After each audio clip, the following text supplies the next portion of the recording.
Hi guys, this is Aditya from spoken English Guru channel. आप सभी का स्वागत है हिंदी टू इंग्लिश ट्रांसलेशन की इस वीडियो में ट्रिक नंबर 1।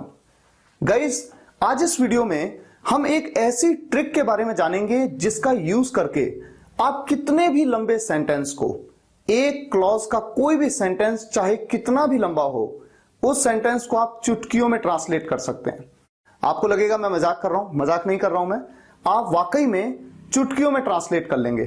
इस वीडियो लेक्चर के एंड में एक सेंटेंस भी मैं आपको दूंगा जो कि इतना ही लंबा होगा जितना सेंटेंस आपके सामने है, और उस सेंटेंस को आप खुद ट्रांसलेट करेंगे और कमेंट्स में लिखेंगे। आपको यकीन दिलाता हूं आप बिल्कुल सही तरीके से उस सेंटेंस को ट्रांसलेट कर पाएंगे। बस आपसे इतनी सी रिक्वेस्ट है, इस वीडियो लेक्चर को एंड तक देखिएगा, क्योंकि इस वीडियो के एंड में भी एक क्लाइमैक्स आपके सामने आएगा। आपको उसे भी देखना है और समझना है कि ट्रिक क्या है। फिर इसके बाद जिंदगी में कभी भी कोई भी सेंटेंस आपके सामने आया, आप बड़ी आराम से, बड़ी आसानी से उसको ट्रांसलेट कर पाएंगे। तो सबसे पहले देखते हैं इस वीडियो लेक्चर में सेंटेंस क्या है आपके सामने जिसे हम ट्रांसलेट करने वाले हैं। एक बूढ़ा आदमी पिछले 20 सालों से देहरादून के कैप्री ट्रेड सेंटर में एक छोटी सी दुकान के अंदर अपनी जीविका चलाने के लिए बिना किसी पब्लिसिटी के आसपास के लोगों को इंग्लिश सिखा रहा है। वीडियो की शुरुआत में सबसे पहला पॉइंट आप नोट कर लीजिए। यहां पर जो ट्रिक लिखी है, आपको यह नहीं सोचना है कि क्या लिखा है, हम इसे कैसे याद करेंगे, याद करना पड़ेगा। कुछ नहीं करना पड़ेगा, इतना सिंपल है कि बच्चे भी सीख लेंगे। लेकिन कैसे, अभी मैं आपको बताता हूं। ट्रिक बताने से पहले एक बात बताना बहुत जरूरी है। एक सेंटेंस आपके सामने लिखा है, मैं राकेश के साथ फुटबॉल खेल रहा हूं। आपने अक्सर ये सुना होगा, कई लोग कहते हैं कि सेंटेंस को ट्रांसलेट कैसे किया जाता है। सबसे पहले आप लिखते हैं सब्जेक्ट, सब्जेक्ट है आई, उसके बाद आप उल्टा स्टार्ट करते हैं। अब इस सेंटेंस को जरा ट्रांसलेट करते हैं। हूं एम खेल रहा,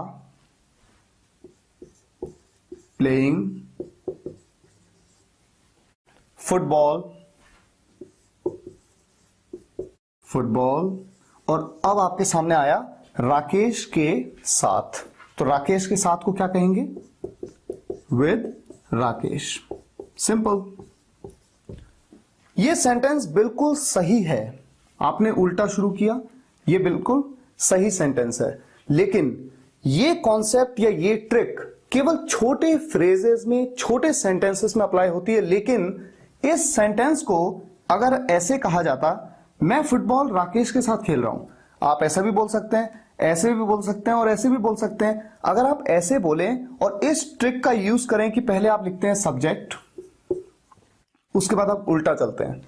हूं के लिए एम, खेल रहा के लिए प्लेइंग, अब आया राकेश के साथ, तो आप कहते हैं विद राकेश, और उसके बाद फुटबॉल। अब आप उल्टा चल रहे थे, पहले आपने ये कहा, फिर आपने ये कहा, फिर ये कहा, फिर ये कहा। अब आप कहते हैं फुटबॉल। अब सोचिए, अगर हम उल्टा चलने की इस ट्रिक को फॉलो करें तो सेंटेंस, ये वाला सेंटेंस ऐसे बोला जाएगा, I am playing with Rakesh football, और जबकि ये सेंटेंस गलत हो जाता है। तो कुल मिलाकर इस तरह से सेंटेंसेस को ट्रांसलेट नहीं किया जाता है। ये जो उल्टा चलने की ट्रिक है कि पहले सब्जेक्ट को लिखो और उसके बाद बिल्कुल उल्टा चलते चलो, ये छोटे सेंटेंसेस पे, छोटे फ्रेजेस पे अप्लाई होगी, लेकिन बड़े सेंटेंसेस पे कभी अप्लाई नहीं होती है। सेंटेंसेस को इस तरह से ट्रांसलेट नहीं किया जाता है। तो आइए शुरुआत करते हैं। आज हम एक ट्रिक यूज करेंगे और बहुत ही इंटरेस्टिंग, बहुत ही इंपॉर्टेंट और छोटी सी ट्रिक है। इस ट्रिक को यूज करेंगे और एक बड़े से सेंटेंस को ट्रांसलेट करना सीखेंगे। इस सेंटेंस में एक बूढ़ा आदमी क्या काम कर रहा है? सिखाने का काम कर रहा है। आपको सबसे पहला क्वेश्चन अपने आप से पूछना है, कौन है वो जो इस सेंटेंस में किसी भी काम को कर रहा है? कौन है वो? कौन? तो आंसर आएगा एक बूढ़ा आदमी। तो आप लिखते हैं एन ओल्ड मैन। अब जब बात आती है रहा है, रही है, रहे हैं, ऐसे सेंटेंसेस आपने कहां पर देखे? प्रेजेंट कॉन्टिन्यूअस टेंस में। टेंस कैटेगरी का सेंटेंस है वर्ब यानी क्रिया क्या है? सिखाना। सिखाने को आप क्या कहते हैं? टीच। आप में से 99% स्टूडेंट्स इस बात को कह सकते हैं एन ओल्ड मैन इज है सिखा रहा के लिए टीचिंग। लेकिन अभी मैं थोड़ा सा यहां पर गैप दे देता हूं। इस गैप को देने का भी एक कारण है जो इस वीडियो लेक्चर के एंड तक मैं आपको क्लियर कर दूंगा। अभी आप देखते जाइए। N old man is teaching, सिखा रहा है या पढ़ा रहा है। क्या? अगला क्वेश्चन है क्या? इंग्लिश। बस आप अपने आप से क्वेश्चन पूछते जाएंगे। क्या पढ़ा रहा है? इंग्लिश पढ़ा रहा है। किसे पढ़ा रहा है? किसे या किसके डॉट डॉट डॉट डॉट। अभी इसके कॉम्प्लेक्सिटी पे मत जाइए, सिर्फ सोचिए किसे पढ़ा रहा है। आसपास के लोगों को, ये पूरा फ्रेज, आसपास के लोगों को, लोगों को, टू द पीपल, आसपास के, ऑफ नियर बाय प्लेसेस, आसपास की जगहों के लोगों को। नेक्स्ट किसे हो गया? कैसे। अगर ये क्वेश्चन आप अपने आप से पूछें कि कैसे पढ़ा रहा है, तो इस सेंटेंस में क्या आंसर निकल के आएगा? कैसे पढ़ा रहा है? बिना किसी पब्लिसिटी के। कैसे? बिना किसी पब्लिसिटी के। अब आप लिखते हैं विदाउट एनी पब्लिसिटी। अगला क्वेश्चन पूछिए अपने आप से, क्यों सिखा रहा है? क्यों? क्यों सिखा रहा है? अपनी जीविका चलाने के लिए, फॉर, चलाने के लिए। चलाने को रन, आईएनजी का आप यूज करते हैं। ऑब्जेक्टिव पार्ट में, क्योंकि ये सारा तो ऑब्जेक्ट में चल रहा है, ऑब्जेक्टिव पार्ट में वर्ब आई प्रेपोजिशन के तुरंत बाद में आपने यूज किया आईएनजी फॉर्म का। फॉर रनिंग, चलाने के लिए। क्या चलाने के लिए? अपनी जीविका। His livelihood. अगर होता मेरी जीविका, माई लाइवलीहुड।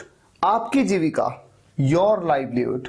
अपनी जीविका, उसकी अपनी जीविका, his livelihood.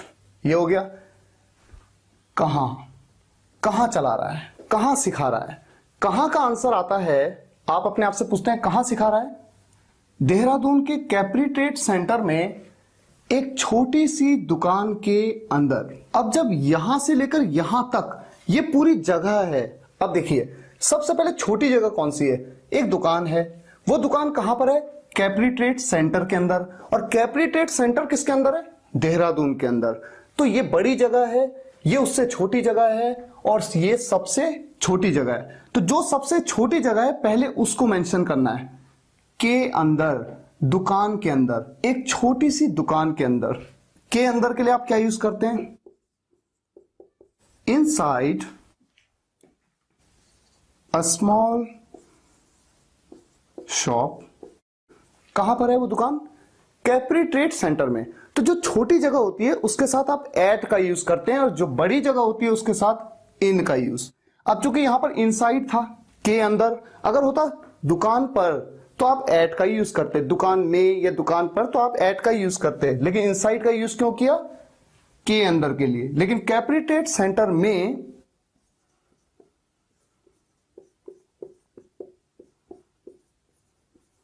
Eight Capri trade centre Dehradun के, यानी देहरादून में वो Capri trade centre in Dehradun. कहां हो गया? अब बात करते हैं कब। अब जरा सोचिए, अगर मैं आपसे पूछूं कि वो इंग्लिश कब सिखा रहा है? कब? तो क्या आप आंसर दे सकते हैं? इस सेंटेंस में कहीं ये बताया गया है कि वो कब सिखा रहा है? नहीं बताया गया। हां, अगर इस सेंटेंस में होता एक बूढ़ा आदमी रोज सुबह 5 बजे से 6 बजे तक पिछले 20 सालों से देहरादून के कैप्री ट्रेड सेंटर में इंग्लिश सिखा रहा है, रोज सुबह 5 बजे से 6 बजे तक, तो आंसर निकल के आता कब का। कब सिखा रहा है? रोज सुबह 5 बजे से लेकर 6 बजे तक। लेकिन ऐसा कुछ यहां पर नहीं है, इसलिए कब का आंसर यहां पर नहीं मिल सकता। अब कब के बाद आते हैं कब से। कब से का क्या आंसर निकल के आता है? एक बूढ़ा आदमी पिछले 20 सालों से, कब से? पिछले 20 सालों से। For last 20 years। अब देखिए ये पूरा सेंटेंस बना, an old man is teaching English to the people of nearby places without any publicity for running his livelihood inside a small shop at Capri trade centre in Dehradun for last 20 years। अब इस sentence में एक छोटा सा twist है। Twist बहुत ही simple है, क्योंकि आप में से कई स्टूडेंट्स हो सकता है इतना डीप नॉलेज ना रखते हो ग्रामर की, इसलिए मैंने पहले इसे नहीं बताया। अब आप सोचिए, जब हम टेंस की बात करते हैं, रहा है, रही है, रहे हैं, ये तो कॉन्टिन्यूअस टेंस में आता है, प्रेजेंट के कॉन्टिन्यूअस टेंस में। लेकिन जब भी किसी सेंटेंस में किसी समय से की बात होती है, समय से की बात, तो वहां पर वो प्रेजेंट कॉन्टिन्यूअस नहीं बल्कि परफेक्ट कॉन्टिन्यूअस में चेंज हो जाता है। प्रेजेंट कॉन्टिन्यूअस नहीं बल्कि प्रेजेंट परफेक्ट कॉन्टिन्यूअस का सेंटेंस बन जाता है। और इसीलिए यहां पर इज का यूज नहीं बल्कि हैज बीन का यूज किया जाएगा। मैं जानता हूं जो स्टूडेंट्स बहुत ही बेसिक लेवल पे हैं, टेंस के बारे में नहीं जानते हैं, उनको थोड़ा सा डिफिकल्टी लगेगा, लेकिन घबराने की जरूरत नहीं है। अगर आप इनिशियल स्टेज में शुरुआत में इस से भी बोलेंगे, धीरे धीरे आप जैसे जैसे ग्रामर को सीखते जाएंगे, सेंटेंसेस को बनाना आ जाएगा। अभी देखिए कितने आराम से इस ट्रिक के साथ हमने इस सेंटेंस को बनाया। यहां पर इस ट्रिक में कुछ ऐसी चीजें जो आप नहीं समझ पाए, जैसे डॉट डॉट डॉट डॉट का रोल क्या है। देखिए, किसे या किसके बारे में, किसके साथ। अब यहां पर मैंने आपसे कहा कि सिखा रहा है इंग्लिश, और मान लीजिए मैं कहता लड़ रहा है, तो लड़ रहा है किसके साथ। मुझे बता रहा है किसके बारे में। अगर होता किसके साथ, विद हुम, किसके बारे में, अबाउट हुम, तो वो सेंटेंसेस, जैसे जैसे हम सेंटेंसेस बनाते जाएंगे वो चीज क्लियर होती जाएगी। अब जैसे यहां पर है कब से, अब कब से में यहां पर है 20 सालों से। जब ड्यूरेशन की बात हुई, अवधि की बात हुई, तो परफेक्ट कॉन्टिन्यूअस सेंटेंसेस में आप जानते हैं कि आप फॉर का या सिंस का यूज करते हैं। और फ्यूचर का सेंटेंस होता फ्यूचर का, कि मैं कल से स्कूल जाऊंगा, कल से, तो कब से, कल से। तो फ्यूचर के केस में आप फ्रॉम व्हेन का यूज करते हैं, सिंस व्हेन या फॉर हाउ लॉन्ग का आप यूज नहीं करते हैं। ये बात डाउट क्लियरिंग सेशन के वीडियो में मैं आपको बता चुका हूं, फिलहाल इसकी डिटेल में मैं नहीं जाऊंगा। एक बात आप और नोट करिए, इस सेंटेंस में अगर ऐसा होता है एक बूढ़ा आदमी आसपास के लोगों को पिछले 20 सालों से देहरादून के कैप्री ट्रेड सेंटर में सिखा रहा है, तब भी तो ये सेंटेंस ऐसे ही बनता। तो बात ये नहीं है कि आप हमेशा पीछे से आगे चलें, ऐसा जरूरी नहीं है। सेंटेंस में कोई भी फ्रेज कहीं पे भी हो सकता है। एक बूढ़ा आदमी एक छोटी सी दुकान के अंदर अपनी जीविका चलाने के लिए पिछले 20 सालों से, ये पार्ट यहां आ सकता है। आसपास के लोगों को पार्ट ऊपर आ सकता है। चाहे जो भी हो जाए, हमेशा ध्यान रखें, ट्रिक ये है, पहले कौन, उसके बाद टेंस, उसके बाद क्या, किसे, कैसे, क्यों, कहां, कब और कब से, हमेशा। अब एक सेंटेंस मैं आपके सामने रखता हूं। सेंटेंस देखिए आपकी स्क्रीन पे है। इस सेंटेंस को आपको ट्रांसलेट करना है और कमेंट्स में जरूर लिखना है। मैं आपको दावे से कह सकता हूं आप इस सेंटेंस को बना सकते हैं। अपने आप पे विश्वास करिए, बस इस ट्रिक को फॉलो करिएगा और सेंटेंस को बनाइएगा। अगली वीडियो में इस तरह के 10 सेंटेंसेस मैं आपके सामने लेके आऊंगा और उन सेंटेंसेस को प्रैक्टिस जब आप करेंगे, और साथ ही साथ ये सेंटेंस जो भी मैंने आपको होमवर्क के लिए दिया है, इस सेंटेंस को भी ट्रांसलेट करके बताऊंगा। मैं आपको यकीन दिलाता हूं चीजें इतनी स्मूथ आपके लिए हो जाएंगी। आपको सिर्फ ट्रिक याद रखनी है और ये खुद ही याद भी हो जाएंगी जैसे जैसे आप सेंटेंसेस को बनाते जाएंगे। मुझे उम्मीद है ये वीडियो लेक्चर आपको पसंद आया होगा। पसंद आया हो तो लाइक करिएगा और शेयर जरूर करिएगा अपने सभी फ्रेंड्स के साथ, ताकि देश के हर छोटे से छोटे गांव का स्टूडेंट भी इन वीडियोस का बेनिफिट ले सके, इंग्लिश सीखे और अपने जीवन में सक्षम बने। अगर आप एक नए व्यूअर हैं तो चैनल को सब्सक्राइब कर लीजिए। सब्सक्राइब के बगल में घंटी के निशान पे क्लिक जरूर करिएगा, ताकि एक भी वीडियो लेक्चर आप मिस ना करें और इंग्लिश सीखें। अगर आप इंस्टाग्राम और फेसबुक में मेरे साथ नहीं जुड़े हैं तो जुड़ सकते हैं, लिंक मैंने डिस्क्रिप्शन और कमेंट्स में दिया है। Thank you so much for watching this video guys. See you in the next video lecture. Take care and good bye.